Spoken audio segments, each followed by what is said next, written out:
Lo más importante es ubicarnos en el tiempo cuando se empiezan a realizar las primeras reuniones de los que van a ser los fundadores de la comisión para levantar el Cine Roma. Empiezan prácticamente a principios de siglo, de 1900, ellos se van reuniendo y van armando un trabajo por etapas, que va a tomar primero la parte del hall central de acceso, después van a tomar la gran sala, ¿no es cierto?, que está acá a espaldas nuestras. Para tener una idea de la importancia que tenía el cine en esa época y de lo que era la comunidad albertina, el cine se inaugura, se termina en 1910, ¿no es cierto?, la gran sala como cine.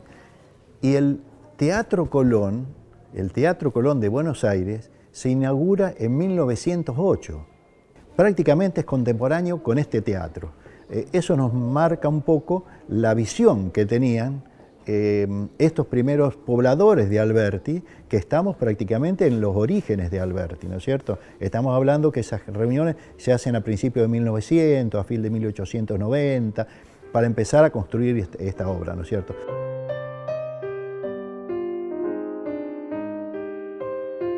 El diseño pertenece a Raúl Loza, al padre de Raúl Loza, perdón, que él lo toma como la Scala de Milán. Si bien la Scala de Milán es mucho más grande, ¿no es cierto?, y el Teatro Colón son mucho más grandes, son un poco los modelos que se toma para la construcción de este teatro, dada las características de lo que era una ciudad como Buenos Aires, Milán, ciudades europeas, y lo que era Alberti en ese momento, con 800, 900 habitantes, ¿no es cierto? Pero cómo lo vivieron ellos, como en la proyección de futuro, ¿no es cierto?, para pensar no solamente en el presente, sino en lo que iba a venir.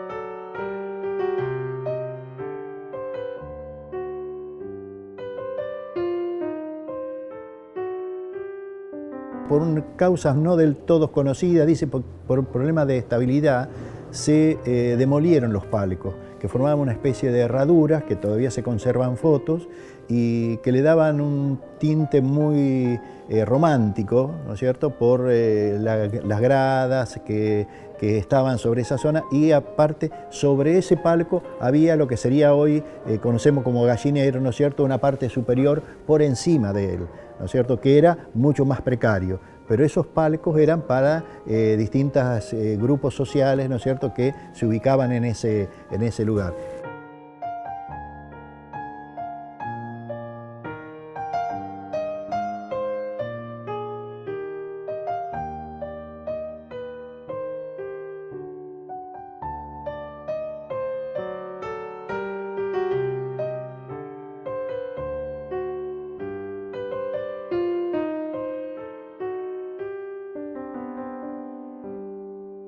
El frente es interesante porque el frente era típico para los edificios de la época. Grandes pilares con un cono central, ¿no es cierto? Entre pilar y pilar un pequeño espacio de muro, de ladrillo, y con rejas, con una cierta ondulación que le daban una característica muy típica a los edificios de la época. Y también tenía en la parte delantera, en el acceso, en las escalinatas, ventanas que no son las que tenemos hoy en día, pero que si miramos el frente más detenidamente, vemos clarito dónde estaban las ventanas. Son las antiguas ventanas de las casas antiguas, de la casa Chorizo y demás, que eran todas verticales. Se nota clarito que está el lugar, incluso hasta se puede volver a poner una ventana porque están hasta las medidas, ¿no es cierto? Bueno, el hall de acceso era abierto y tenía un balustre formado por todas columnitas y una baranda muy linda que caía en la escalinata que hoy en día se mantiene, ¿no es cierto? Tenía la característica también de que tenía como muy pocos cines en la región que era rebatible, ¿no es cierto? Que permitía que el piso, una parte del piso, se rebatiera. Tenía una determinada pendiente, normalmente, pero de a poco se iba rebatiendo.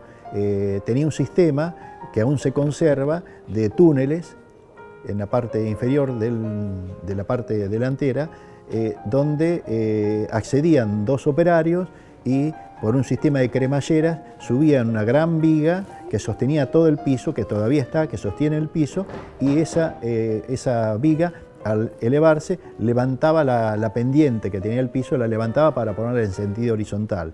Este sector está todavía el hierro, que era el anclaje, ¿no es cierto? Acá estaban los gatos que mediante una manivela levantaban toda esta estructura, ¿no es cierto? Los 3 gatos levantaban y hacía que el piso quedara en sentido horizontal. Esto prácticamente era el nivel original de tierra en Alberti, en la época de la fundación, ¿no? Y se nota acá las marcas de las palas, ¿no? De los obreros que estuvieron cavando.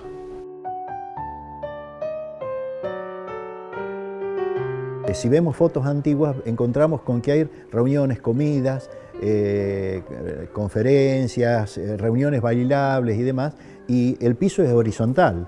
Incluso no estaban las butacas que conocemos hoy en día, sino que había un sistema de sillas que se iban acomodando de acuerdo a las mesas, cómo se ubicaban las mesas.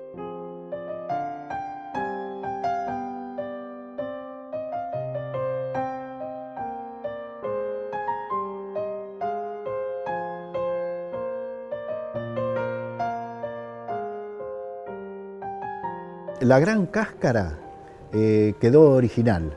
La gran cáscara, yo entiendo, la llamo así, por las grandes paredes laterales, que es una especie, si lo miramos desde el aire, es un galpón, un tinglado, un techo a 2 aguas, pero tiene una estructura muy importante que sostiene todo ese techo, formada por una cabreada en forma triangular, que apoya justamente sobre unos pilares que, si caminamos por el exterior del cine, lo vamos a ver porque son unos contrafuertes muy importantes, que son los que sostienen toda la estructura del techo, ¿no es cierto? Esa parte se mantuvo, lo mismo que se mantuvo toda la parte delantera. Lo que sí se modificó fue esta gran losa, ¿no es cierto?, donde comentábamos antiguamente, estaba lo que llamábamos el gallinero, ¿no es cierto?, que era donde se reunía determinado grupo social y determinadas reuniones o determinados, había un precio a veces diferenciado, según se iba arriba, se iba abajo, ¿no es cierto? Entonces a veces uno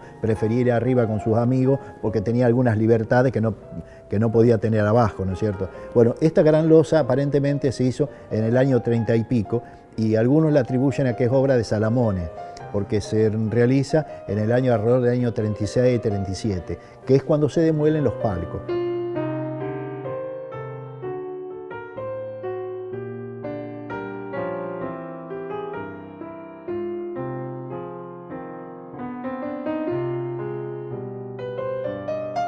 Yo creo que el cine, por ahí a lo mejor uno con la nostalgia de los años vividos, quiere volver el tiempo atrás. ¿Sabe? Hay cosas que no se pueden volver atrás, pero sí se pueden recuperar determinados espacios, porque no va a ser el cine ese conocido por nosotros, donde era una gran sala, sino se puede fraccionar en salas más pequeñas que pueden servir y utilizarse para distintos usos. En determinados eventos sí, es importante tener una sala importante porque por accidentes del clima o por momentos del año a veces se necesita un lugar para un buen espectáculo, ¿no es cierto?, importante, de magnitud. Pero los espectáculos y la proyección de películas y demás se dan generalmente en salas más chicas. Y tenemos nosotros, por suerte, esta gran losa que puede permitir generar un espacio donde se pueden desarrollar muchas actividades, aparte del hall de entrada, ¿no es cierto?, que es un lugar bastante acogedor e interesante para vivirlo, ¿no?